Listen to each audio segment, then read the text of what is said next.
Une bonne classe, c'est une classe bien rangée ou une classe où chacun a sa place? Ni l'un ni l'autre.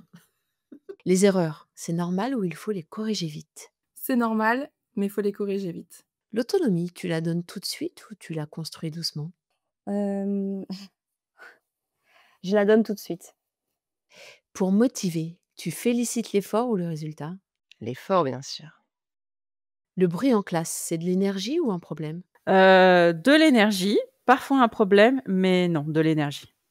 Tu préfères que les élèves travaillent seuls ou en groupe? Ça dépend des élèves. Mieux vaut un planning précis ou s'adapter au moment?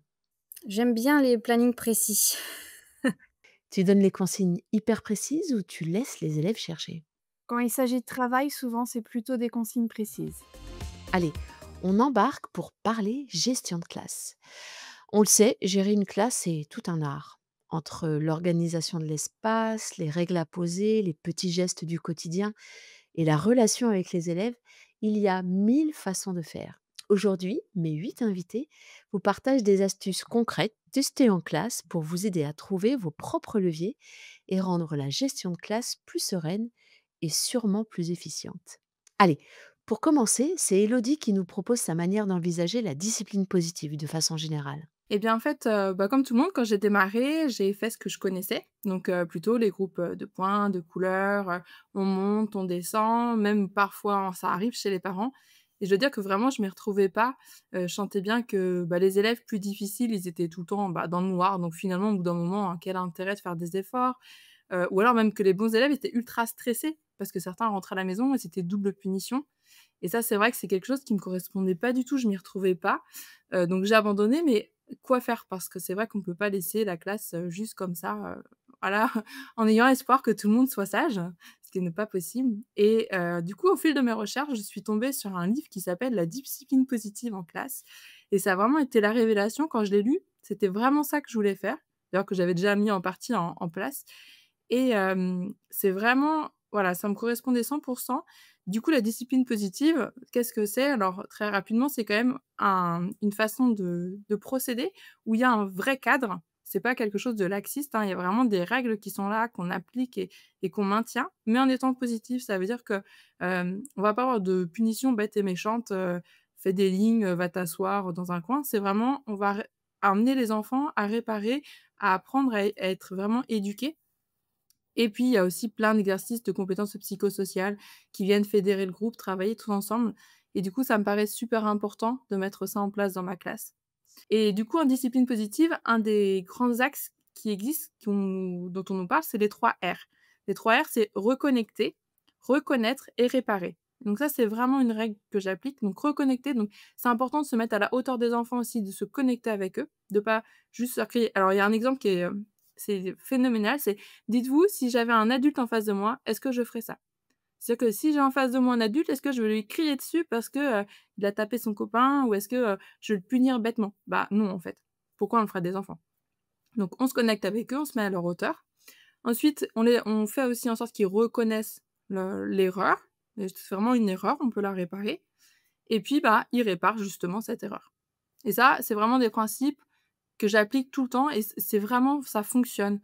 Voilà, ils apprennent au fur et à mesure, à gérer tout ça. Et du coup, on se lance comment? Je dirais que le premier plus petit pas possible, ça serait, de lire le livre.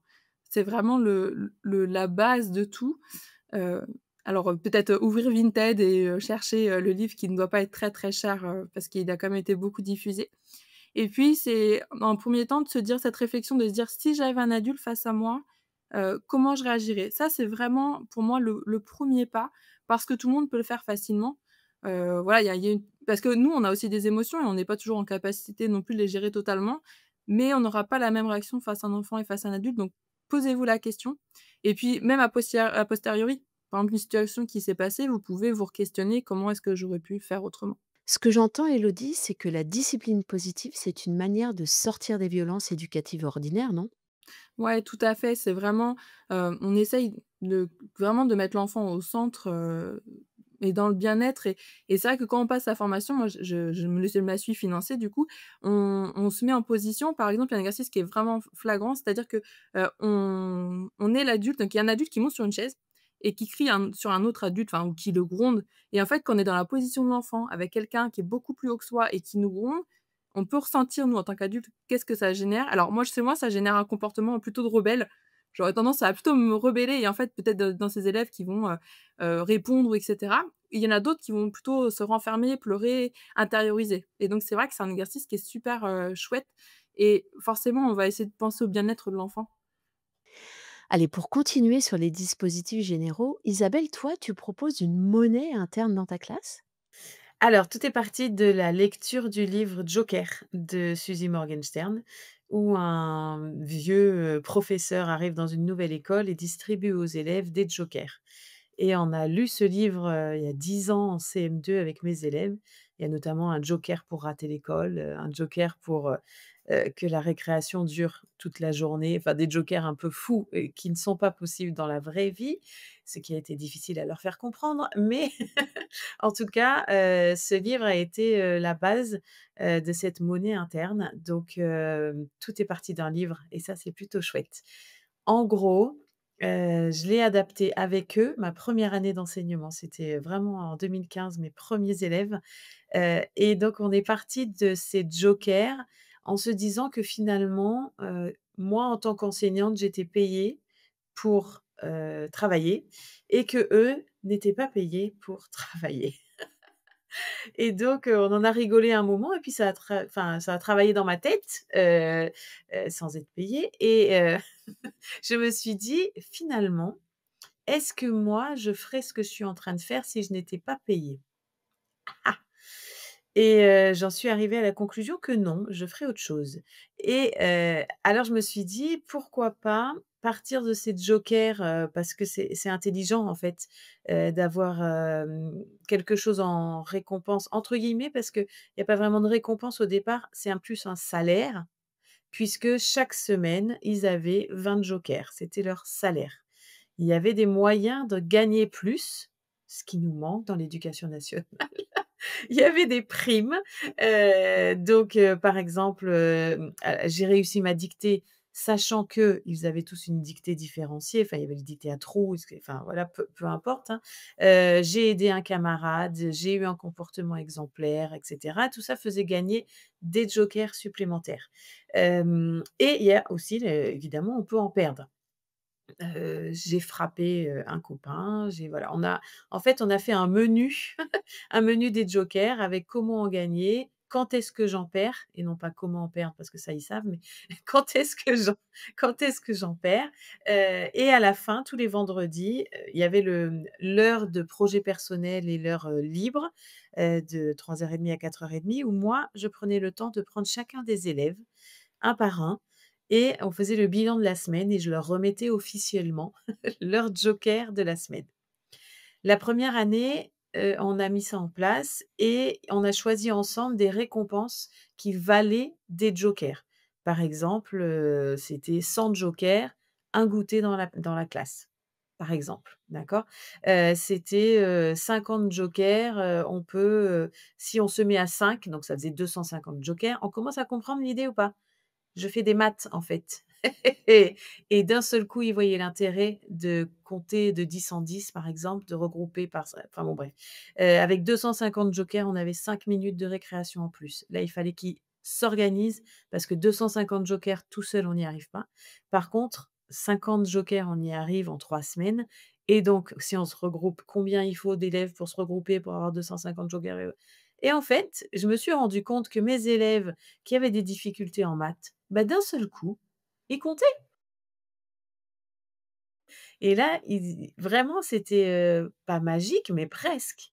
Beh, c'est-à-dire que ça avait un sens, ça avait un intérêt et donc les progrès en maths de certains élèves ont été assez, bluffants et on a passé une année comme ça, absolument, géniale et à la fin de l'année, c'était rigolo parce qu'il y avait ceux qui avaient emmagasiné des tas de jokers qu'ils avaient gardés pour eux parce que quand même, on sait jamais, et on se retrouvait le dernier jour de l'année où c'était trop tard. Bah oui, je peux pas leur dire: «On fait 5 minutes de récréation, c'est le dernier jour, enfin, tout le monde est dehors». Et donc ils se sont rendus compte que finalement, à pas utiliser des choses, enfin, à force de reculer, bah, finalement, il se passe rien et ça, c'était, philosophiquement, j'ai trouvé intéressant et il y avait ceux qui, au contraire, cramaient tous leurs jokers toutes les semaines pour, avoir des avantages, vraiment minimes, par exemple, choisir sa place, dans la classe, on pouvait faire ça. Alors c'est vrai que c'est un peu de bazar pendant, une dizaine de minutes, mais c'est comme ça et voilà, c'était intéressant après de les voir discuter entre eux et de dire: «Bah, voilà, il te reste, 220 jokers». Bah, ouais, mais sauf qu'on est en CM2, c'est fin d'année, ils vont te servir à rien, en fait, ces jokers-là et j'ai trouvé que c'était intéressant d'avoir, ces 2 aspects et dans le livre, c'est le cas aussi. Il y a ceux qui, échangent leurs jokers, dès le début et qui vont les cramer et ceux qui, à la fin de l'année, se retrouvent avec des jokers qui n'ont plus aucun sens et plus aucun intérêt. Donc voilà. Moi, ça m'interpelle. Il y a quelque chose qui vient m'interroger sur cette idée de récompense, de salaire. Du coup, je veux bien que tu nous partages les points d'attention à avoir pour ne pas aller vers des choses négatives.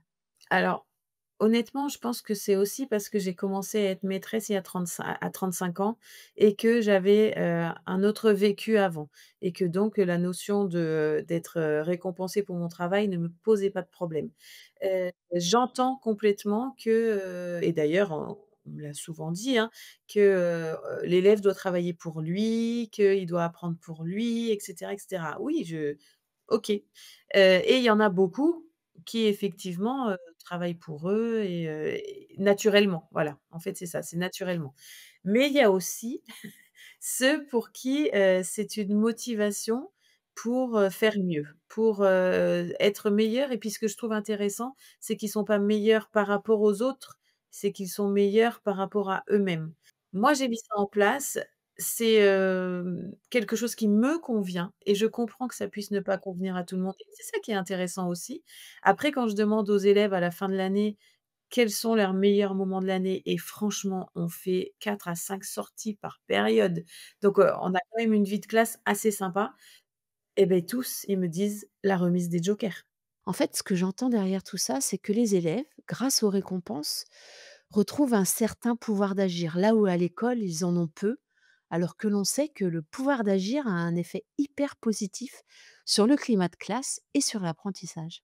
C'est exactement ça. C'est-à-dire que j'ai le pouvoir de faire mieux et ça se voit. Parce qu'à la fin de la semaine, au lieu d'avoir, 17 jokers, parce que j'ai fait une bêtise ou quoi machin, j'en ai 29 et avec ces 29 là, je sais ce que je vais pouvoir en faire et puis surtout, moi, je trouve que mathématiquement, c'est magique. Moi, mes élèves qui savent pas, décompter maintenant j'ai des CE1, beh, j'en ai une qui n'a jamais à la fin de l'année, elle ne savait pas compter jusqu'à 50. Par contre, quand elle a des jokers en main, je la vois, elle fait 10, 20, 30. Je dis: «Mais c'est pas possible en fait. Donc tu sais le faire?» Elle me dit: «Beh non, je sais pas le faire, mais là c'est pas pareil, c'est des jokers». Donc pour avoir, mes 6 billes parce qu'ils ont voté qu'ils voulaient des billes, OK. Pour avoir mes 6 billes, il me faut 60 jokers et je sais que ce 60 jokers, c'est 6 fois 10 jokers. Parce qu'évidemment, il y a des jokers de 1, des jokers de 5, des jokers de 10, des jokers de 40. Évidemment, on travaille la numération. C'est enfin voilà, il y a quand même ça a été un peu réfléchi. Mais en tout cas, il y a ça et puis, ouais, ça les motive et j'ai envie de dire, oui, peut-être que déontologiquement, blablabla, je suis d'accord que ça peut être, discutable, il y a pas de souci, mais ça marche. Et pour terminer, est-ce qu'il y a un conseil pour cadrer cette réflexion? Partir du livre. Moi, je pense que ça, c'est le plus important. Partir du livre. Parce qu'une idée qui germe dans une classe et qui vient de la littérature et de l'excellente littérature, comme peut l'être celle de Suzy Morgenstern, bah, en fait, ça a du sens. Isabelle nous dit combien il est important de mettre du sens à toutes ces propositions pour que les élèves comprennent ce qui est attendu d'eux, pour nourrir cette explicitation. Sandra, toi, pour expliciter les attendus en termes d'attitude, tu proposes des pictos. Oui, tout à fait. Alors, il faut savoir que moi, je suis dans des classes, triple niveau, donc depuis de très nombreuses années et donc là, jusqu'à cette année, j'étais en CP, CE1, CE2, donc avec des élèves qui ne sont pas forcément, lecteurs. C'est pour ça que pour, modéliser les modalités de travail de mes différents groupes dans la classe, j'utilise des pictos. Donc j'ai un tableau dans la classe où il y a marqué CP, CE1, CE2 et sur ce tableau, je mets les pictos. Alors les pictos, c'est une image qui représente la maîtresse qui est avec le groupe, une image qui représente un enfant qui est assis, une image qui représente 2 mains qui se tiennent, donc ça veut dire qu'on peut s'entraider, une image qui représente, la bibliothèque, et cetera, et cetera. Le but, c'est que quand je démarre une séance d'apprentissage ou on va dire un temps d'apprentissage dans ma classe, je pose ces pictos qui sont aimantés sur les différentes colonnes, donc CP, CE1, CE2 et les élèves savent de suite s'ils sont dans un temps d'autonomie, s'ils sont dans un temps avec moi et surtout ce qu'ils font après ce temps-là. Parce que c'est souvent le après, qui vient perturber en fait, le temps de travail que j'ai avec le groupe auquel je souhaite passer du temps. Ce qui permet d'avoir moins de perturbations en fait dans la classe ou les élèves qui viennent me voir: «Maîtresse, j'ai fini, je peux faire ça. Maîtresse, j'ai le droit d'aller à l'ordinateur. Maîtresse, je peux aller à la bibliothèque. Est-ce qu'on a le droit d'aider son copain?» En fait, toutes ces interruptions qui sont légitimes, hein. Les enfants, ils demandent poliment ce qu'ils peuvent faire après leur travail. Mais en fait, ce sont des interruptions qui sont très, problématiques pour moi quand je souhaite être avec, un enfant ou un groupe d'enfants. Et donc ces pictos, ont l'avantage d'être lisibles par tous les élèves, y compris les élèves en situation de handicap, comme par exemple les élèves autistes qui utilisent beaucoup de pictos pour leur travail, pour leurs repères, on va dire, dans la journée. Et puis, les élèves, les plus grands, qui, savent lire, mais qui vont, en un coup d'œil, voir, ce qu'ils ont le droit, ou non de faire, ouais. Et donc le but, c'est de pouvoir gérer, la circulation, les temps de flottement dans la classe. Si un enfant a fini son travail, il lève la tête, il regarde ce qu'il y a sur le tableau, il voit bibliothèque, ordinateur, s'entraider, donc il sait qu'il peut aller aider quelqu'un, il sait qu'il peut aller à la bibliothèque et cetera, et cetera. Allez, j'ai une question. On sait très bien que l'outil ne fait pas la posture, c'est-à-dire qu'il ne suffit pas d'installer des pictos pour que miraculeusement tout se régule.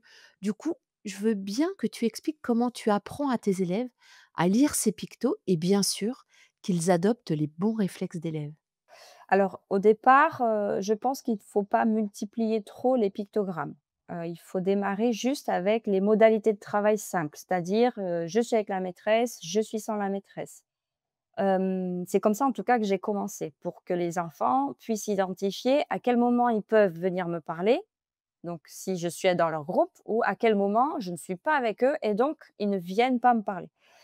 Mais une fois qu'on a réussi à bien identifier ça, il faut qu'on puisse leur proposer, donc dans un deuxième temps, s'ils ne peuvent pas venir me parler parce que je ne suis pas dans leur colonne, qu'est-ce qu'ils peuvent faire? Voilà. Et c'est comme ça que petit à petit est venu l'ajout des pictogrammes. Et je pense que ce qui est important pour ne pas, on va dire, se brûler les ailes dès le départ, c'est de ne pas mettre ces pictogrammes, surtout ceux de l'autonomie, vous savez, la bibliothèque, l'ordinateur, tous d'un coup. Parce que sinon, il risque d'y avoir des élèves qui vont se lever, qui vont aller là, qui vont aller là, parce qu'ils voient les pictos affichés et donc ils se disent: «J'ai le droit». Voilà. Donc ce qui est bien important, c'est qu'ils comprennent que les pictogrammes qui concernent les temps d'autonomie, ou les activités, on va dire, de temps calme, en attendant qu'on passe à la suite, que ces pictos-là se rajoutent un par un. Devenir élève dans toutes ces dimensions, c'est finalement ce qu'on outille chez nos élèves. Et vous avez quelques activités qui permettent cet apprentissage. Pour toi, Amal, ça se joue à base de post-it. Oui, alors, c'est des défis. Donc, c'est, emprunter, au blog, La classe à 2, qui est, une mine d'or et elle propose, enfin, c'est 2 enseignants qui proposent, de que l'enfant se lance un propre défi pour une semaine et ce défi, ce serait pour devenir un meilleur élève. Alors ça peut être, ne plus regarder par la fenêtre, ne plus faire tomber enfin les des objets, donc des choses qui font que je vais être un meilleur élève. Ça peut être disciplinaire, hein, ça peut être, je vais faire attention à mon écriture, donc il se lance un défi pour une semaine et donc ça s on il l'écrit sur un post-it et je l'affiche sur enfin je l'affiche sur un grand affichage qui est derrière la porte, où là, c'est marqué, «Nos défis d'élèves» et chaque enfant a un petit endroit où poser son post-it et à la fin de la semaine, on fait le bilan. Est-ce que tu as réussi, à garder ton défi?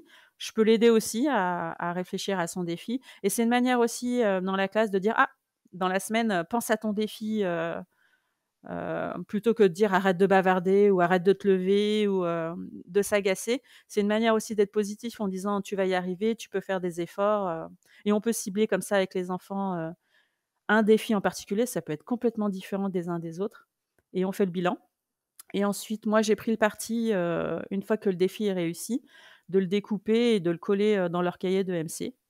Voilà et puis, s'ils l'ont pas réussi, c'est pas grave. Alors soit on se donne encore une semaine, soit c'est beaucoup trop dur ou alors c'était beaucoup trop général, c'était trop ciblé, pas assez ciblé pardon justement et donc du coup, on redéfinit le défi ou alors, ils le gardent pour une semaine supplémentaire. On a le droit de changer aussi de défi. Donc c'est vraiment juste, voilà, se revenir sur son comportement et se dire: «Je peux être un meilleur élève et qu'est-ce que je peux mettre en place, ou qu'est-ce que je peux me lancer comme défi, pour le réussir?» Je voulais juste vous présenter le petit livre que j'aime beaucoup justement pour, parler des défis et pour parler de ce que c'est qu'un élève. Alors c'est plein d'humour. Donc voilà, vous pouvez le trouver sur YouTube, pour faire, juste il y a des petits, extraits. Il est pas très, très cher. Donc ça s'appelle «C'est quoi être un bon élève?» et c'est plein d'humour. Il y en a un où je vous ai ouvert une page où c'est: «Tu es pas impatient de savoir ce que tu vas apprendre aujourd'hui. Qui est amoureux de qui? Qu'est-ce qu'on mange à la cantine ce midi?» et être un bon élève, c'est se poser des questions. Donc c'est plein d'humour qui peuvent, voilà, avec du second degré et j'ai des élèves de CE1, CE2 qui comprennent tout à fait et c'est drôle. Sandra, toi, tu as une activité nommée élève mystère. L'élève mystère, c'est une pratique, qui existe depuis quelques années. Je ne l'ai pas inventée, mais par contre, je l'ai mise en place, dans ma classe. En tout début d'année, les élèves peuvent choisir, ce qu'ils souhaiteraient avoir comme, alors j'aime pas trop ce mot, mais comme récompense, ou en tout cas ce qu'ils pourraient gagner collectivement, en termes de liberté et d'accessibilité dans la classe en tant qu'élève. Et ça leur montre aussi un certain pouvoir de décision où ils peuvent se dire: «Bah, tiens, nous, on aimerait bien, tous ensemble pouvoir, faire ça, avoir ça, accéder à ça, en termes de liberté, parce que ça voudrait dire qu'on est grand». Donc en fait, on part au début sur ce genre de discussion et puis les élèves, énumèrent, des sortes de récompenses. Alors eux, ils les appellent comme ça, hein, des récompenses. Donc par exemple, cette année, c'était, alors très basique, ça a été, d'avoir plus de temps de récréation, de regarder un film, ça c'était la dernière récompense. Mais ça a été aussi, pouvoir faire un atelier créatif libre, par exemple, où maîtresse apporterait, plein de matériaux et on pourrait faire ce qu'on veut. Et donc en fait, j'ai énuméré ces récompenses en début d'année et je les ai hiérarchisées avec les élèves, hein, qu'est-ce qui était, très, très important et moins important pour eux et puis, j'ai expliqué qu'on allait essayer ensemble, enfin qu'ils allaient essayer, eux, ensemble, collectivement, d'accéder à ces récompenses petit à petit tout au long de l'année. Et ce tout au long de l'année, il est super important parce que, j'explique toujours à mes élèves que, bah, devenir élève, ça se fait pas, en période 1. En fait, ça se fait toute l'année et c'est un effort qui doit être sur la durée et c'est long de devenir élève et ça doit être un chemin qui doit se faire du premier jour de la rentrée au dernier jour. Alors même moi, j'ai la chance, d'avoir mes élèves 2 3 ans à la suite, donc parfois même, en fait, ça peut être sur plusieurs années dans ma classe. Hem, donc une fois qu'on a choisi ces récompenses eh bien, on a un petit bocal en classe, des petites perles. J'ai, heu, j'ai gradué mon petit bocal en fonction des récompenses et puis, chaque jour, en début de journée, les élèves choisissent une ou 2 missions qu'ils souhaiteraient, accomplir dans la journée. Hem, Ces missions, c'est important qu'elles soient choisies par les élèves et pas par l'enseignante, parce que c'est pas des consignes qu'ils doivent respecter, mais des missions que eux ils s'imposent pour pouvoir, gagner une petite perle à la fin de la journée. Et ce que j'aime bien dans ces missions, c'est qu'elles sont, choisies chaque jour et qu'elles dépendent de la journée qu'on va vivre. Je donne un exemple, si, le matin on arrive, on doit avoir une sortie scolaire. naturellement, mes élèves, ils vont dire: «Bien, aujourd'hui, ce qui va être important, dans notre journée, c'est que tout se passe bien pendant la sortie et donc ben, on va choisir comme mission, rester groupés». Voilà. Par exemple, pour eux, ça, c'est quelque chose qui va émerger, en fait, par rapport à ce qu'on va vivre dans la journée. C'est des missions collectives, ouais. Et après, ce qui est intéressant au fil de l'année, c'est que, à la fin de la journée, quand on fait le bilan de mission, si on a réussi, pas réussi, enfin, si les élèves ont réussi ou pas réussi, c'est que parfois on fait émerger d'autres problèmes et ces autres problèmes qui sont apparus dans la journée vont faire l'objet de nouvelles missions le lendemain ou dans la semaine, voilà. Donc le but du choix des missions, c'est que ça soit vraiment, tiré du vécu de la classe et de ce que les élèves ont pu ressentir, chaque jour, en fait, quotidiennement, voilà. Donc ils choisissent des missions en début de journée, une ou 2. Et puis, enfin, je donne un exemple, mais une fois, je me suis pris les pieds dans le cartable d'un enfant. J'ai trébuché, je me suis rattrapée, à la volée sur les tables, bon voilà. Et ben le lendemain, mes élèves, ils ont tout de suite choisi comme mission que le cartable soit bien rangé sous la table et ils ont rajouté le casier bien rangé. Enfin, tout de suite pour eux, ça c'est quelque chose qui est apparu d'important, pour pas que la maîtresse tombe ou qu'un autre enfant tombe dans la classe. Donc voilà, en fait, ce sont des missions qui sont vraiment issues du vécu de la classe et de ce qu'on a pu rencontrer et vivre ensemble. Une fois qu'on a décidé de ces missions, je tire au sort un enfant, donc j'ai ce que j'appelle moi en classe un sac à pioche, donc c'est un sac où il y a les étiquettes, enfin il y a des étiquettes prénoms dans le sac et puis je tire au sort un enfant, je regarde son prénom et puis je le garde bien précieusement dans ma poche toute la journée et les élèves ne savent donc pas qui est cet élève qui est tiré au sort, d'où le nom d'élève mystère. Ça veut dire que chacun d'entre eux va devoir, respecter la mission en se disant que c'est peut-être eux qui sont tirés au sort, peut-être pas, mais peut-être que oui. Et si ce n'est pas eux qui est tiré au sort, il va falloir qu'ils soient aussi actifs pour, observer, leurs camarades et faire en sorte que, chacun se rappelle tout au long de la journée de la mission et la respecte. Donc ils ont vraiment un rôle individuel, mais aussi collectif. Moi, je connais cet enfant qui est dans ma poche, donc cette étiquette que j'ai tirée au sort et donc je vais l'observer toute la journée au regard des missions qui ont été choisies et pas d'autre chose. Alors oui, je vais avoir mon rôle de surveillance, de maîtresse et cetera, mais par rapport à l'élève mystère, je vais surtout regarder s'il respecte les missions qui ont été données, par la classe, voilà. Et ce qui est intéressant, c'est que ce sont des missions qui sont parfois accessibles même aux enfants qui sont les plus perturbateurs, les plus éloignés, on va dire, de la culture scolaire ou qui sont vraiment dans le trouble du comportement. Voilà, quand par exemple, ils choisissent des missions comme, son casier doit être bien rangé parce qu'on ne trouve pas ses affaires et que hier on a perdu du temps à cause de ça et qu'aujourd'hui on va essayer de le résoudre. Ce sont des choses qui sont tout à fait accessibles à tous les enfants, quoi. Ouais. Même ceux qui ont des difficultés de comportement. Une activité dont tu proposes, Marina, une version légèrement différente, le vase des récompenses. Alors, le vase des récompenses, en fait, c'est un système en classe qui permet de valoriser l'effort collectif et de donner la possibilité à chaque élève de participer, heu, pour la classe. Donc, c'est un vase des récompenses qui récompense et le travail et le comportement. Comme ça, s'il y a un enfant qui a un comportement un peu plus compliqué, il pourra toujours participer, à l'effort collectif avec son travail, par exemple. Puisqu'on souvent ces élèves qui ont un comportement difficile ont des tensions avec les camarades, voilà, être avec les camarades, c'est un peu compliqué et là, le fait, en fait, de, compléter ce vase, heu, ça permet aux autres d'être contents, d'avoir des retours positifs de ses camarades. Alors concrètement, on le remplit comment ce vase? Alors, en fait, c'est trois vases de tailles différentes. Chaque vase va se remplir selon des critères établis par les enfants. Donc en début d'année, ils vont me donner d'abord un ou 2 critères parce qu'ils ne comprennent pas vraiment quels sont les critères attendus, tant du point de vue du travail que du comportement. Donc au départ, on commence avec un ou 2 critères, par exemple, le travail, ça va être un 100 de réussite en dictée. Pour le comportement, ça va être, j'ai été bienveillant avec mon camarade parce que je lui dis quelque chose de gentil et puis ça a été, verbalisé et ça a été, pointé du doigt. Et donc ils ont le droit de remplir, avec du sable, le premier petit vase.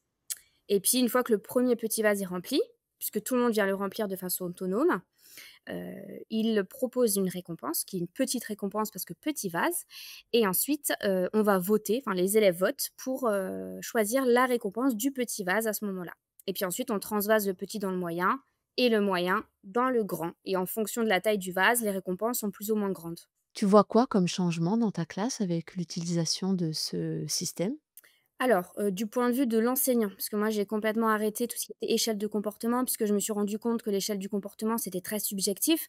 C'est-à-dire qu'un enfant, à qui on va répéter 15 fois la même chose va très vite descendre dans le rouge et puis l'enfant qui n'a jamais rien fait et qui pour une fois fait quelque chose, on va se dire: «Bon, elle fait jamais rien» ou «Il fait jamais rien, oh, elle va pas descendre» ou «Il va pas descendre». Donc je trouve qu'il y a beaucoup de subjectivité, c'est normal. Après on a vécu toute la journée, toute la semaine, donc on est humain, on a des sentiments et donc pour éviter d'être, subjective, je me suis détachée de l'échelle du comportement et j'ai mis ce vase qui est aussi, qui n'est pas chronophage puisque pareil, échelle du comportement, c'est chronophage, à chaque truc, faut le descendre, on s'arrête dans la séance et cetera et puis ceux qui sont dans le rouge sont toujours dans le rouge puisqu'on leur apprend jamais à, bah, comment est-ce que tu fais pour aller dans le vert et ceux qui sont dans le vert sont tout le temps dans le vert. Donc il y a plus trop de stimulation ou de comment dire? D'objectifs pour les enfants, c'est toujours la même chose, hein. Alors que le vase, ça va être, déjà c'est autonome, donc c'est pas géré par, moi, donc ça me prend pas de temps. Les vases se remplissent assez rapidement, donc en fait, ils sont hyper motivés, à remplir. Ils vérifient s'ils ont pas la petite étoile dans le cahier, donc ça leur d'un côté aussi, ça les incite à aller regarder ce qui s'est passé sur les pages d'avant. Est-ce qu'ils ont une étoile, un autocollant, quelque chose qui permet de remplir ce vase? Et puis le fait aussi de valoriser du coup le comportement positif puisqu'on va, «Ah, tu as eu un comportement positif, une action positive, une phrase positive, donc tu remplis le sable». Donc ça permet de mettre en exergue ces moments-là et ça donne peut-être aussi aux autres l'envie, bah, d'avoir un comportement sympathique avec ses camarades. Et comme on dit jamais 203, Marion, toi, tu en proposes aussi une déclinaison qui s'appelle le bocal. Alors le bocal, ça permet d'avoir une gestion collective, du comportement de la classe. J'ai abandonné depuis 2-3 ans déjà, la gestion individuelle du comportement. Donc j'ai plus aucun système de comportement individuel, je passe que par du collectif. Donc ils ont un grand bocal dans lequel ils vont récolter des pépites et les pépites, on peut les récolter forcément ensemble. Donc quand on est bien rangé, quand on a une belle écoute, quand on a bien rangé la classe à la fin de la journée, quand tout il y a plein de manières de récolter des pépites.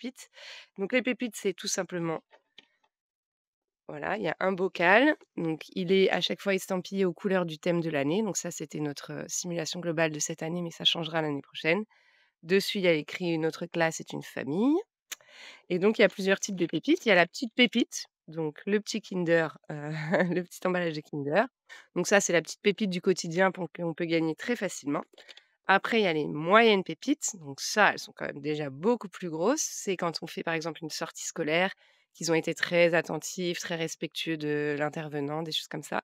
Donc elles sont plus dures à gagner, mais elles remplissent plus vite le bocal. Et puis après, il y a la méga pépite. Alors là, attention parce qu'elle est tout au fond, elle est très, très grosse et celle-ci, elle est vraiment dans les cas, quand vraiment j'ai vu que la classe avait, coopéré sur un événement important. Celle-là, elle remplit vite le bocal. Voilà, ça, c'est vraiment quand je vois qu'ils se sont entraidés, dans le cadre d'un tournoi sportif, par exemple, des choses comme ça, qu'ils ont un bon état d'esprit. Voilà, donc le but, c'est de valoriser vraiment le fair-play, l'entraide, la cohésion de groupe uniquement et pas les comportements, individuels. Après, parfois, un enfant peut faire gagner une pépite à la classe quand vraiment il a été, particulièrement bienveillant ou attentif aux autres et du coup, il permet de gagner des points, pour l'ensemble de la classe. Et quand le bocal est plein, voilà, c'est bien beau de le remplir. Quand il est plein, on gagne une récompense pour toute la classe.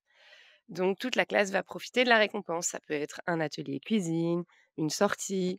Là, par exemple, la semaine dernière, j'ai fait venir un intervenant en ultimate, en frisbee, donc un prof du frisbee qui est venu donner un cours, à toute la classe.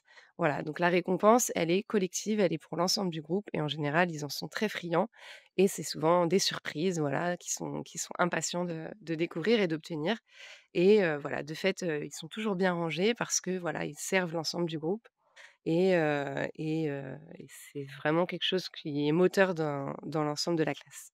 Quel conseil tu donnerais pour se lancer? Bah, de se faire confiance et de faire confiance aux enfants surtout. Parce qu'en fait, ça fait très peur de lâcher, la gestion individuelle du comportement. On se dit: «Oh là là, mais s'il y en a un qui sort du cadre, qu'est-ce que je vais faire? J'ai plus de carottes, j'ai plus de bâton, comment je m'en sors?» Et voilà, franchir le pas, c'est pas facile et en fait, on se rend compte qu'une fois qu'on a franchi ce pas, là et ben, ça roule tout seul. C'est très étonnant, mais les enfants, ils arrivent à s'autoréguler et bizarrement, depuis que j'ai plus de comportement individuel, de gestion individuelle et ben, cette année, j'ai puni aucun enfant, par exemple, alors que j'avais pas forcément une classe facile. Mais je sais pas, il y a un truc qui se fait au sein du groupe, ça les fait grandir, ça les responsabilise de plus être là derrière leur dos: «Bah, tu as fait ci, tu as fait ça» et on passe par le chemin inverse, par le chemin de la valorisation. Donc plutôt que de dire: «Bah, machin est mal assis» et bah, je félicite, Kevin qui est très bien assis. On pourrait tous s'inspirer de Kevin pour, s'asseoir correctement. Je félicite, Bidule qui a particulièrement bien soigné son cahier. Regardez, je vous le montre à la caméra. C'est un exemple à suivre, ça nous donne envie de faire comme lui.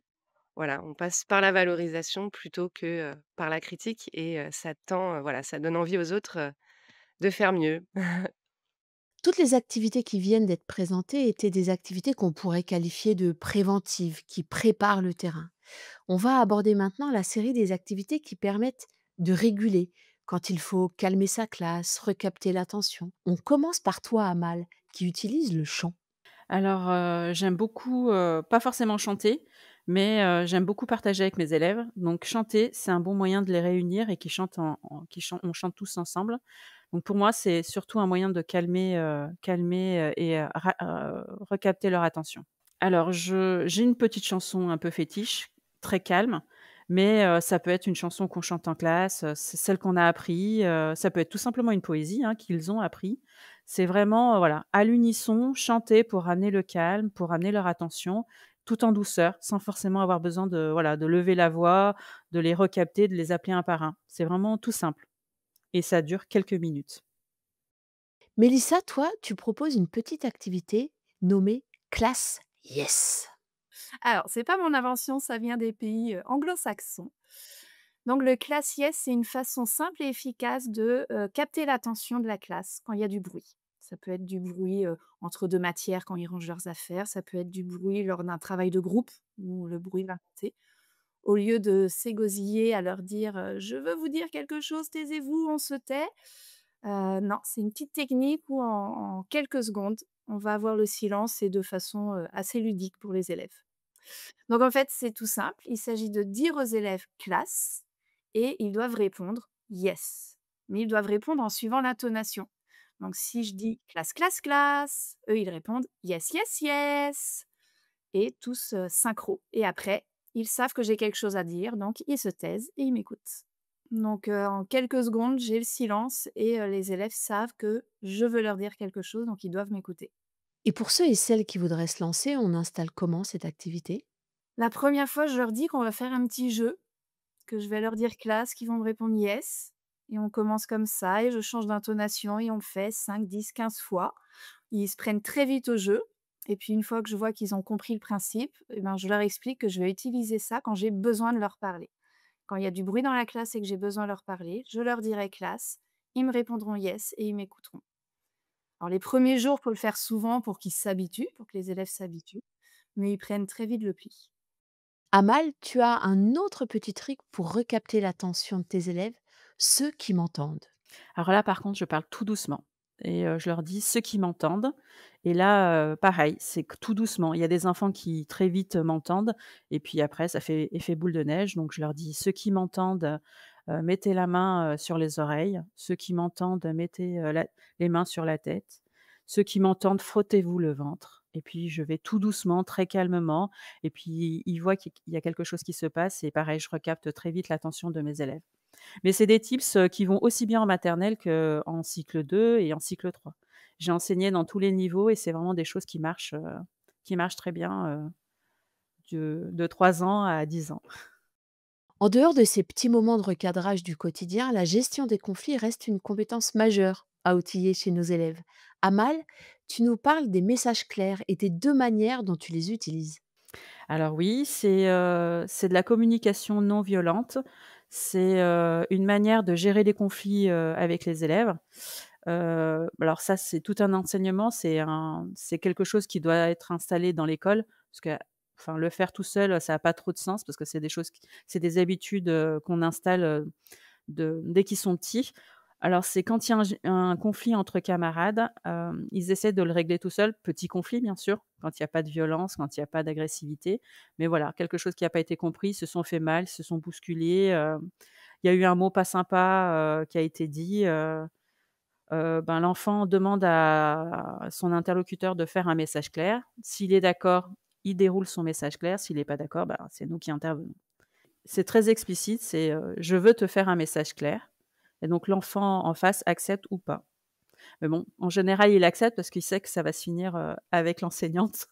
Parce qu'il faut quand même régler ces petits problèmes. Nous, ça nous paraît anodin, mais pareil, c'est très important, je trouve, dans un climat, d'avoir un climat serein. Il faut que ces petites choses, ces petites broutilles qui nous paraissent des broutilles, mais qui est tellement important pour un enfant de 6-8 ans, bah, de le régler et c'est un bon moyen de le régler. Comme c'est issu de la communication non violente, le message clair a une formulation hyper précise. Il faut vraiment que ça soit, voilà, faut que ça soit vraiment, toujours les mêmes étapes pour que ça soit vraiment identifié comme un message clair. Alors il y a plusieurs étapes. La première étape, c'est, est-ce qu'on peut faire le message clair? Le deuxième, c'est l'enfant qui dit ce qu'il a vécu, comment il l'a vécu, ce qu'il a ressenti, mais clairement avec des phrases: «Voilà ce que j'ai ressenti, ce que je veux en réparation». Et ensuite, l'enfant en face, ne donne pas tout de suite la réparation. Ce qui est important, c'est que l'enfant réalise ce qu'il a fait, donc il le dit: «Voilà ce que j'ai fait, j'ai compris que tu as ressenti, cette émotion-là» et il est d'accord avec, la réparation ou il n'est pas d'accord avec la réparation. Alors, 1 fois par semaine, on se fait des messages clairs positifs. Alors ça peut se faire complètement à l'oral comme ça peut se faire à l'écrit. Donc souvent, je fais, soit une ronde et puis on décide de se faire un message positif, enfin de voisin à voisin ou alors, ils ont des petits billets, que je distribue où je leur, dis à qui ils doivent faire le message clair et ils font, un petit message positif, ben: «Ce matin, tu m'as ouvert le cartable, tu m'as aidé à descendre les escaliers, je te remercie», voilà, c'est vraiment gentil et ça leur fait énormément de bien. Je le fais aussi, donc moi aussi de temps en temps je distribue, et je participe à la et je reçois aussi des messages clairs. Mais même les messages clairs quand il y a eu un souci, les enfants ont le droit de me le faire. Alors après, ils peuvent pas le faire à n'importe quel moment, mais ils peuvent me dire: «Maîtresse, je voudrais te faire un message clair» et je trouve un temps où, ben, voilà, l'enfant a été chagriné par, voilà, quelque chose que j'aurais dit et on s'explique et je trouve ça tout à fait normal. Merci Amal. Parfois, tout bout à l'intérieur et rien de tel qu'un petit temps de cohérence cardiaque que tu nous expliques. Alors c'est un exercice de respiration où, tout simplement, pendant quelques minutes, en général ça dure 3 à 5 minutes, où, on respire, profondément à des, secondes d'intervalle. Alors on peut très vite trouver ça sur internet. On tape cohérence cardiaque, pour enfants et on a une petite bulle qui monte avec un petit bruit qui aide les enfants à respirer. Ça permet de revenir, au calme à l'intérieur dans son corps, de ressentir la respiration et voilà, de retrouver un peu de calme. Donc c'est un bon moyen après la cantine, après un moment d'excitation, un travail de groupe très énergique où on a besoin de revenir, et de se calmer. Les enfants, ils peuvent pas comme ça d'une seconde passer de l'énergie à se recentrer sur soi-même. Donc c'est 3-5 minutes rapide et plus on le fait, plus les enfants sont habitués à le faire. Vous avez toutes proposé vos trucs qui fonctionnent, mais on sait que ça ne roule pas toujours de manière aussi fluide. Alors, j'aimerais qu'on parle des moments où ça déborde, où on se sent dépassé. Sandra, tu nous parles de la maîtresse dragon? Bah, maîtresse dragon, en fait, c'est arrivé ça fait déjà quelques années que j'utilise ce terme dans ma classe. Hem, Déjà, la première chose, c'est arrivé pour que je puisse dédramatiser, un état d'âme que j'ai eu en classe et que j'ai regretté.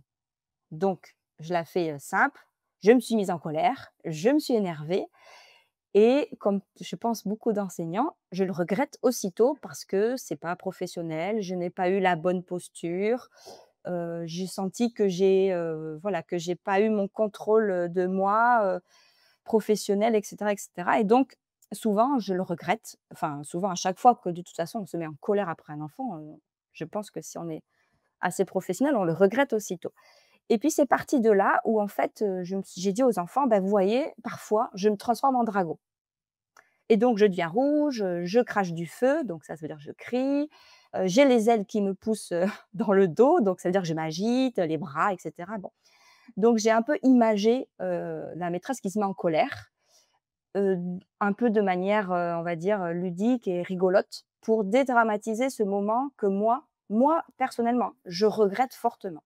Sauf qu'en fait, de cette pratique-là, j'en ai fait un support d'apprentissage des compétences émotionnelles. En fait, le but, ça a été de modéliser le principe de écouter ses émotions. Pourquoi c'est important d'écouter ses émotions? Bah, parce que ça permet de se renseigner sur son état intérieur, de savoir à quelle, émotion on est. Est-ce qu'on est bien? Est-ce qu'on n'est pas bien? Est-ce qu'on est dans des bonnes conditions pour renseigner ou pas? Ça permet de mieux apprendre aussi, sur les émotions. Ça permet de s'exprimer, de verbaliser ce qu'on ressent et cetera et donc moi, je le pratique pour moi et je pousse mes élèves à le pratiquer pour eux, entre eux ou parfois avec moi, en relation, enfant-enseignant. Donc le but, c'est de dédramatiser, mais aussi de permettre de décrire une situation vécue, de revenir dessus, heu, pour qu'on puisse à chaque fois ensemble se dire à quel moment ça n'a pas marché, ça n'a pas fonctionné et qu'est-ce qu'on va pouvoir faire la prochaine fois pour que ça ne recommence pas. Alors ce qui est important aussi, quand je parle de la maîtresse dragon, donc je vais me transformer en dragon, là ça commence à bien faire les enfants, j'arrive plus à enseigner, c'est que j'utilise beaucoup plus le «je» plutôt que le «tu» accusateur. C'est-à-dire que je ne vais pas dire: «Tu m'empêches de travailler, tu fais trop de bruit, tu m'agaces, tu ceci», enfin vous voyez tout ce qui va être un peu trop, accusateur et plutôt, on va dire, dans la communication qui est pas f qui est pas ça on risque de tomber dans une communication qui est pas forcément très bienveillante et donc au lieu d'avoir ce «tu» accusateur, je vais plutôt utiliser le «je». C'est-à-dire que là, je n'arrive plus à enseigner, je sens que les ailes me poussent dans le dos, je sens que ma voix commence à chauffer et en fait ça, les enfants, ça les fait sourire, alors qu'en fait, je suis en train de leur expliquer que là, je commence à perdre le contrôle de mes émotions parce qu'il y a une situation dans la classe où je suis empêchée d'enseigner, de parler, voilà, je suis empêchée et que ça me dérange fortement. Et je trouve que c'est super important, d'avoir ce jeu et d'oser l'avoir. C'est-à-dire de ne pas avoir peur de dire aux enfants: «Mais je commence à sentir que là, vous me dérangez trop et que je n'arrive plus à enseigner». Donc c'est vraiment le but aussi de cette, on va dire, de cette situation, de parler des émotions. Ce que je trouve intéressant dans cette pratique, c'est que ça nous donne l'occasion de parler des émotions qui peuvent être vécues de façon négative. Je trouve qu'on est souvent dans un monde un peu policé où il faudrait ne pas les ressentir. Du coup, voir la maîtresse oser dire là, ça m'agace, peut être assez modélisant. Il y a des colères qui sont saines.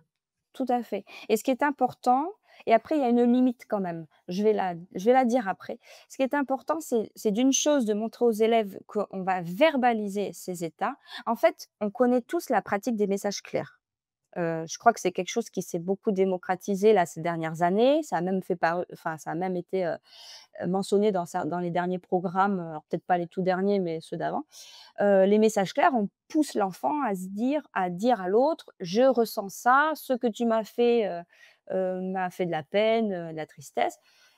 Mais alors, nous aussi, il faut qu'on le fasse en tant qu'enseignant parce que nous aussi, on doit modéliser une posture. On doit être des référents, on doit leur montrer que nous aussi, on a des émotions et que c'est parce qu'on arrive à les exprimer au bon moment qu'on peut alors pas les refouler, hein, au contraire, qu'on les accepte et surtout qu'on voit avec l'autre ou les autres: «Attends, mais là, là, ça j'y arrive plus, je peux plus, j'arrive plus à parler, qu'est-ce qu'on fait?»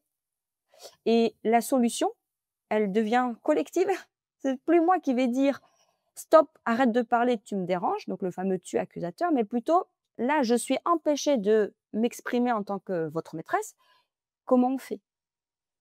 Et ce qui est intéressant, c'est que ça dure 2-3 minutes et que les élèves, ils ont toujours des solutions qui viennent d'eux. Et je trouve que c'est beaucoup plus bienveillant et surtout, constructeur, en fait. On construit, en fait, une posture modélisante avec les enfants, on travaille sur cette intelligence émotionnelle avec eux en la jouant nous-mêmes, mais pour de vrai. C'est-à-dire pas en la théâtralisant, en la mimant, en la jouant pour de vrai au quotidien, en fait, voilà.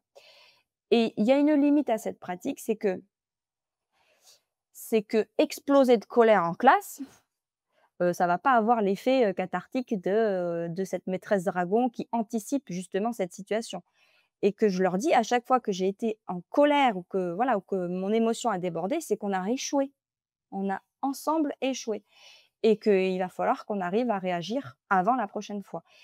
Et je pousse les enfants, mes élèves, à utiliser cette même allégorie, on va dire, du dragon, cette même image, pour leurs propres émotions à eux. Et des fois, je leur dis: «Mais attends, si tu sens le dragon en toi, il faut que tu le dises. Tu sens les ailes te pousser». Alors ça les fait sourire, hein, ils ont vraiment l'impression que c'est drôle. Mais en fait, le but de cette maîtresse dragon, c'est de leur donner des outils et de pouvoir armer les enfants pour qu'ils puissent exprimer leurs émotions, pour anticiper justement une situation explosive, impulsive, qui génère ensuite, des conflits, et des histoires entre les élèves, quoi.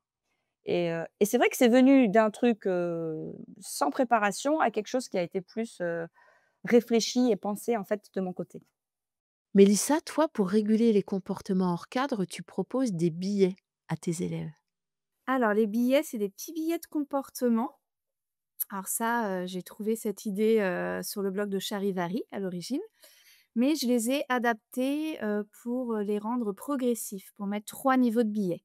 Et ben, un billet, c'est quelque chose qui ressemble à ça, donc ça a cette petite taille et c'est un billet qui permet de reprendre un mauvais comportement qu'il peut y avoir en classe pour aider, l'élève à s'en rendre compte et à se corriger. Alors moi, j'ai fait 3 niveaux de billets. Donc sur le premier billet, si on prend le thème du bavardage, après il peut y avoir, des billets de d'autres thèmes. Sur le premier billet, il y a voilà une petite phrase pour dire: «Attention, tu bavardes trop. Voilà, je te préviens, tu es capable de faire mieux, fais attention». C'est une petite, remise au point mais toute gentille. Après si ça n'a pas suffi, il y a le deuxième billet où là, il y a marqué: «Ouh là, je t'avais déjà donné un billet donc tu n'en as pas pris compte. Donc fais attention, là, il est vraiment temps que tu te reprennes». Et si vraiment, après le deuxième billet, l'élève ne s'est toujours pas repris, là, il y a un troisième billet où dessus, on note une date de rendez-vous avec les parents pour, bah, discuter, du comportement, en classe et pouvoir trouver des solutions ensemble. Comment tu gardes en mémoire ce que tu as donné et à qui? Moi, je note sur un petit tableau à qui je donne les billets et puis je récupère les billets, lorsqu'ils sont signés par les parents. Tu dirais quoi de l'impact de ces billets sur ta gestion de classe? Alors déjà, ça permet, de reprendre un élève sans forcément couper notre leçon ou couper ce qu'on était en train de faire en classe. Parce que finalement, le billet, je peux le prendre moi sur mon bureau, je le pose sur, le bureau de l'élève sans rien dire et l'élève comprend ce qui se passe et moi, bah, je continue mon cours, sans interrompre toute la classe. À quel moment tu les introduis dans ta pratique de classe? Alors déjà, je ne les utilise pas tous les ans. Je les utilise uniquement si je sens que j'en ai besoin et effectivement, dans l'année, si je sens que j'en ai besoin et ben, j'explique le fonctionnement aux élèves comme je viens de le faire là, sachant qu'ils savent que quand je le pose sur leur bureau, si je n'ai plus rien à dire de la journée, je récupère le billet à la fin de la journée, il ne va pas à la maison. Donc finalement, le poser sur le bureau, c'est la dernière chance, le dernier avertissement. Qu'est-ce que les billets facilitent dans ta gestion? Bah, ça facilite parce que quand un élève reçoit un billet, il se rend compte qu'il est allé plus loin, trop loin, pardon. Parce que quand on leur dit, «Tais-toi, arrête de bavarder», ça, c'est une phrase finalement qu'ils entendent peut-être un peu trop souvent et qui n'a plus effet, dans certaines classes en tout cas. Et là, le billet, ça fait déjà un petit peu plus effet et surtout s'ils arrivent au deuxième et voire au troisième billet. Alors le troisième est plutôt rare, mais quand ça arrive, ouh, il y a ça calme même toute la classe parce qu'ils savent que là, c'est que ça a dépassé les limites. Tu vois les élèves progresser dans ces comportements hors cadre que tu as signalés par tes billets? Oui, en général, un ou 2 billets, ça suffit. ils comprennent. Pour les élèves pour qui ça ne suffirait pas, c'est que le problème est peut-être ailleurs et il faut chercher autre chose. Parfois, la difficulté est plus profonde concernant notamment certains élèves qui n'arrivent pas à s'inscrire dans le fonctionnement d'une classe. Sandrine, tu nous rappelles que les conduites troublées, pardon, nécessitent une réflexion et des actions. Tout d'abord, j'aimerais rappeler juste une chose, c'est qu'entre le métier qu'on idéalise et la réalité du terrain, il peut y avoir un petit décalage et l'un de ces décalages, il est aussi lié aux élèves qu'on va rencontrer dans notre classe. Tous ces élèves avec des besoins éducatifs particuliers et ces élèves avec des conduites troublées qui peuvent se montrer agressifs, selon notre propre regard, envers eux-mêmes, envers les autres ou envers les adultes, en règle générale. Donc, qu'est-ce que c'est qu'une conduite troublée? Bah, tout simplement, c'est un comportement qui ne va pas nous sembler à nous adapté, qui peut, être, juste dérangeant, voire carrément insupportable pour l'enseignant. À chaque fois, hein, ce sont mes 3 focales: l'élève, la classe et l'enseignant. Donc il ne s'agit pas, de simplement un manque de respect de la part de l'enfant, mais c'est souvent un besoin qui n'est pas exprimé chez l'élève, et c'est son mode de communication. Alors moi, je pense qu'on va peut-être pouvoir partir des erreurs à éviter. Qu'est-ce qu'on peut essayer de ne pas faire pour ne pas envenimer la situation, ne pas aggraver les crises? Alors déjà, la première astuce, c'est de ne pas interpréter, et de ne surtout pas penser que l'élève a un comportement, avec une provocation volontaire. Mais plutôt essayer de se décentrer de ça et de se dire que, ben, là, ce qui se passe, alors c'est pas acceptable, c'est pas ce qu'on souhaite, mais pour autant, c'est pas forcément, contre nous non plus. Et ça, c'est important. Ce 1er, écueil, c'est de dire: «Il le fait exprès, il m'aime pas». Alors que pas du tout. Ça peut, oui, je dis pas que 100 des cas sont ceux que je vais décrire, mais c'est pas la première intention de ces élèves-là. Une autre chose peut-être à essayer de ne pas mettre en place, c'est, de réagir à chaud, sur le même ton, sur le cri ou sur l'énervement. C'est-à-dire qu'on vous envoie une balle chaude, bah, si vous la renvoyez chaude, vous allez vous brûler et au final, ça va pas servir à grand chose. Le mieux, bah, c'est d'éviter la balle, éventuellement de l'accueillir, de la déposer, mais en aucun cas, de la renvoyer à chaud. C'est pas toujours évident à mettre en place et en même temps, avec un petit peu de recul aujourd'hui, c'est peut-être la meilleure des solutions. Différer. C'est valable avec nos élèves, mais ce sera aussi valable avec nos collègues un petit peu, agressifs ou des parents qui aussi ont envie d'en découdre, hein. Ça marche pour tout le monde. Hem, L'isolement et l'exclusion systématique de ces enfants qui ont des conduites n'est pas non plus quelque chose que je préconise et qui me semble efficace. Alors, on va voir, hein, que ça peut être un outil, mais c'est pas forcément à faire à chaque fois et surtout si c'est pas très bien anticipé et expliqué. Hem Et enfin, le dernier, écueil, c'est de ne pas rester seul. C'est-à-dire que quand on a un problème avec ce genre de public, c'est pas notre problème. C'est vraiment une difficulté qu'il faut partager en équipe et avec des partenaires. Merci pour ces balises à éviter, mais concrètement, on fait quoi? Alors après, dans les outils qui sont constructifs pour l'enseignant, moi ce que je propose, c'est de, prendre contact avec les équipes, d'avant. Alors, c'est pas valable pour la toute petite section, quoique les crèches et les nounous pourraient aussi intervenir, hein, pourquoi pas. Mais, on a tendance à croire, quand on arrive dans une classe, qu'on va écrire un nouveau livre. Or, on n'écrit pas un livre, on écrit le chapitre d'après. Et ça, c'est quelque chose, on ne fait pas attention parce qu'on est pris dans tout un tas de choses, le rythme, etc. Or, si on commence à parler avec le collègue d'avant, recueillir ses propos, contacter les enseignants référents quand il y a des dossiers type GEVASCO, PAI, PAP et tous les dossiers qui peuvent accompagner des enfants qu'on a peut-être déjà identifiés ou pour lesquels on a déjà mis des choses en place, c'est hyper important parce que ces écrits, en fait, faut pas que ça reste de la paperasse. Faut pas que ça reste uniquement de l'administratif. Il faut vraiment que ce soit un outil au service de l'enfant, de la classe et de l'enseignant. Hem, la première chose sur laquelle on ne peut pas, transiger, c'est la sécurité et toujours pareil, la sécurité de l'élève, de la classe et de l'enseignant. Ça, c'est vraiment une chose sur ce cadre, il faut vraiment qu'on soit, enfin, vraiment OK avec ça. On peut avoir des conduites qui vont être très troublées, voire agressives, mais on doit différencier un élève qui va déchirer la feuille que le maître ou la maîtresse lui a donnée, avec un enfant qui va aller, tordre, les mains autour du cou de quelqu'un. Pour autant, on peut avoir ce genre de comportement et il faut que le cadre qu'on ait posé permette de répondre, en fait, à cette agitation de l'élève, à cette perturbation.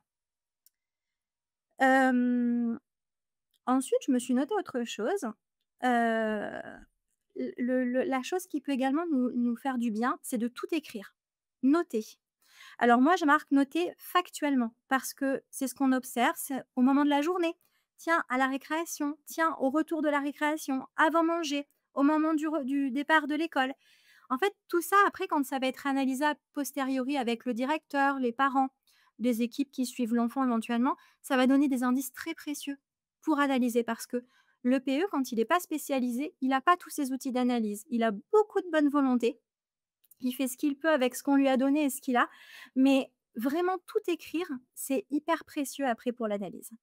J'entends tout ce qu'il y a à réfléchir à froid, mais j'aimerais t'emmener sur le à chaud. Alors, il y a tout un tas de situations dans lesquelles, l'enseignant et le groupe vont être responsables, en fait, des débordements.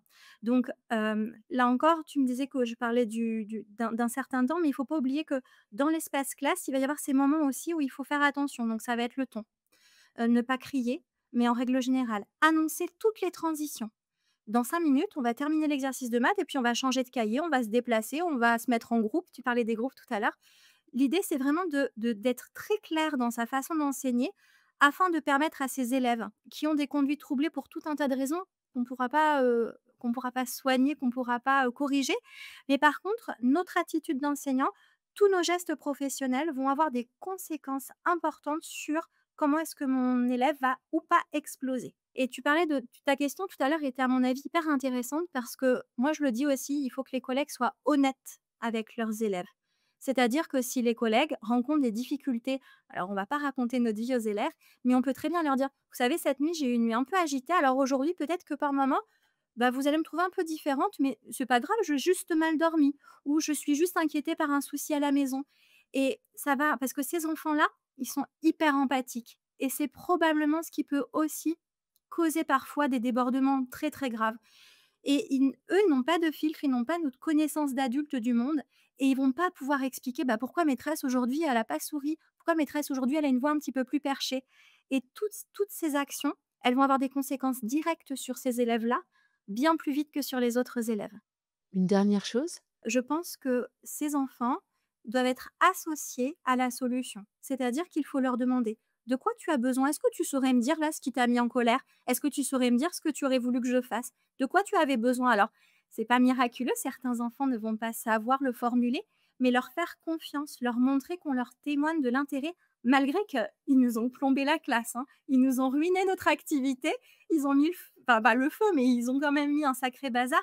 Mais ça n'empêche pas qu'on doit avoir malgré tout une posture hyper professionnelle, même avec ces enfants-là. Et ça, c'est tellement important parce que si on s'énerve, ça va apporter absolument aucune solution et au contraire, ça va continuer de faire ces choses-là. Merci Sandrine. En t'écoutant, je me dis que quand on rencontre ces élèves qui nous bousculent, on doit pouvoir faire le choix de l'éducabilité de toutes et tous. Et pour terminer sur du positif et faire en sorte que, quels que soient les rappels au cadre que l'on doit faire, il y a toujours du positif à faire émerger chez nos élèves. Marion, tu as une porte dans ta classe qui reflète ce positif, la porte bonheur. Alors la porte-bonheur, en plus, ça tombe bien parce que dans ma classe, je vais vous la montrer, elle ouvre sur un placard que j'appelle le placard secret. En réalité, c'est un placard dans lequel je range tout mon matériel et mon bazar, mais il y a toute une sorte de fantasme autour de ce placard parce que les enfants n'y vont pas, donc voilà, c'est un peu comme la porte pour accéder au pays des merveilles, chez Alice. Donc cette porte-bonheur, je vais vous la montrer, elle est, alors je vais retourner ma caméra du coup. Je ne sais pas si vous allez bien la voir, voilà. Donc c'est une porte, hein, tout simplement, qui a été, décorée, pour, accueillir donc, les petits mots des enfants et dessus, il y a plein de petites pinces à linge qui sont, accrochées et les enfants donc, vont pouvoir, tous les vendredis, écrire un petit bonheur. Donc sur des papiers hyper colorés, hyper joyeux. Tous les vendredis, c'est un rituel, on écrit un bonheur de la semaine.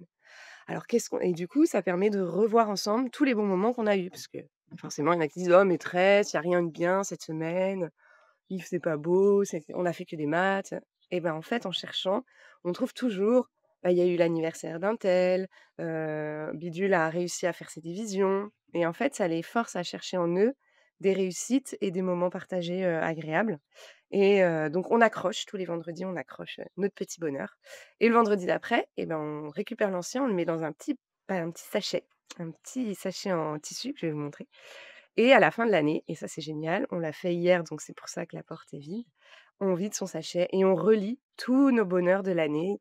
«Ah, tu te souviens, là, on avait fait de la voile. Oh, souviens-toi, cette sortie, c'était génial», et ils mettent aussi les mots doux de leurs camarades, donc c'est des petits sachets de joie. Voilà, parce que pendant le conseil, on peut aussi obtenir des félicitations, des mots doux, et donc dans son petit sachet, on met tous ces petits bonheurs et à la fin de l'année, on redécouvre. Voilà, ils sont comme ça, ils sont numérotés, et voilà, on redécouvre à la fin de l'année, tous nos bonheurs de l'année. Voilà. Marina, toi, tu nous parles de renforçateurs positifs. Oui, alors le renforçateur positif, là, il va passer, via le biais vraiment d'objets, donc c'est très matériel. Et puis c'est là, pour le coup, c'est la gestion de comportement d'un enfant, donc c'est, en dualité, l'enseignant avec l'enfant, avec, mise en place d'un contrat, avec un seul objectif. Après, ça dépend de l'élève et du profil de l'élève, mais si je pars, par exemple, sur un élève TDAH, commencer par un seul objectif. Donc là, si je pars d'un exemple que j'avais eu, donc c'est un élève qui ne pouvait s'empêcher de parler sans avoir levé la main. Donc quand on était en petit groupe, il prenait la parole sans lever la main et c'était vraiment pour lui très difficile. Donc on a mis en place ce renforçateur positif qui était une petite boîte sur sa table et le contrat c'était: tu lèves la main et tu attends d'être interrogé pour prendre la parole. Et à chaque fois qu'il le faisait, et ça c'est très important dans les renforçateurs positifs, c'est de donner tout de suite la récompense, heu, le jeton à l'élève pour qu'il ait le feedback direct tout de suite. Alors oui, donc au départ, on a dit un seul objectif et pareil, donc on va lui donner une quantité de jetons à obtenir pour avoir sa récompense. Donc 1er objectif, on va à 3 jetons parce que, qu'il ait une récompense assez rapidement pour qu'il voit le bénéfice et à quoi lui sert, en fait, le fait de faire ces efforts-là. Qu'est-ce qu'il obtient après? Et la récompense, pareil, elle vient de l'élève. C'est lui qui choisit ce qu'il veut. Donc là, par exemple, moi, il ne voulait jamais de devoirs. Donc il n'avait pas de devoirs. Une fois qu'on a fait, ces 3 jetons et une récompense, on le fait plusieurs fois pour essayer d'ancrer un petit peu ce comportement, de le fixer. Et ensuite, on va augmenter le nombre de jetons, de billes, voilà, ce qu'on veut mettre dans la boîte. Ça passe à 5, puis à 10 et ensuite, en fonction de l'enfant et de son profil, soit on décide d'arrêter cet objectif et d'en faire un nouveau, soit on garde cet objectif, on en rajoute un deuxième. Voilà, mais ça dépend de l'élève qu'on a et puis, alors souvent, ce qui, perturbe, ou ce qui, dérange les enseignants en classe pour ces systèmes de one to one, c'est comment justifier aux autres. Pourquoi les autres n'ont pas? Et alors moi, j'ai toujours, été, transparente avec les autres élèves de la classe parce que ces élèves, on vit ensemble, donc ils voient très bien les difficultés de un tel ou un tel, que ce soit comportement ou travail. Donc d'expliciter sans rentrer dans les détails, de dire: «Voilà, là, tu as bien remarqué que pour, Julien, par exemple, il est compliqué de lever la main avant de prendre la parole. Ça nous dérange, ça le dérange, ça vous dérange. Donc on va l'aider et inclure les élèves dans la boucle. On va l'aider, c'est-à-dire qu'à chaque fois qu'il va lever la main avant de prendre la parole, on va lui donner un jeton. Et après, il a une récompense, mais tout expliquer, ne pas le faire en cachette. Honnêtement, ça fonctionne. Les autres enfants comprennent. Ils comprennent vraiment. La question de la récompense me questionne toujours. Comment toi, tu es à l'aise avec ça? Très bonne question. Alors là, pour moi, pour ces enfants-là, par exemple, cet élève qui est TDAH, il a besoin d'avoir un moteur, une motivation. Il a besoin parce que de lui-même, c'était pas quelque chose dont il avait besoin. Et le fait d'apporter quelque chose derrière, heu, lui donne envie de faire cet effort.